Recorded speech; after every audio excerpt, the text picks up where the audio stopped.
I've said time and again, the church has nothing against anybody, because LGBTQ and other what we call ills in society is our mission field. And we cannot hate that which we want to change.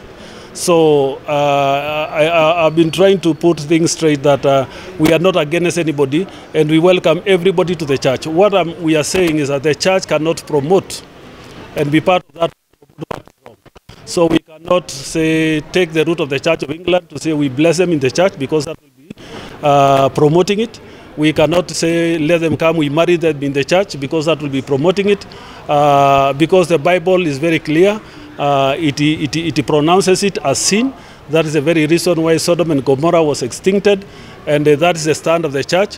But what we are saying, we want to face those who are, they're drivers, because, there are those who are recruiters. That's what we want to say. Let us stop it.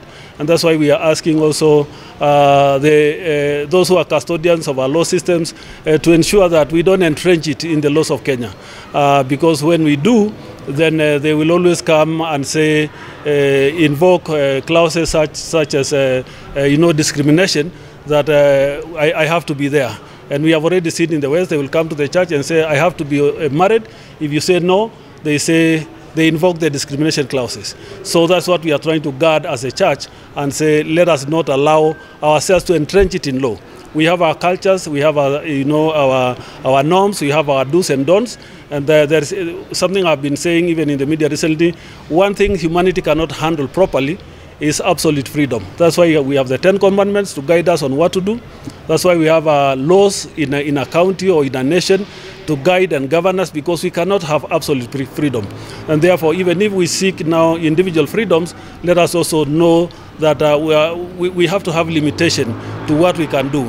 I'm not free to, harm anybody. And I don't intend to harm anybody, because God does not allow us to harm anybody. So we are not preaching anything that will harm even the LGBTQ. We want even to extend a hand of love and say they have an opportunity to turn to God, and they will be blessed by God like everybody else. Thank you. Good.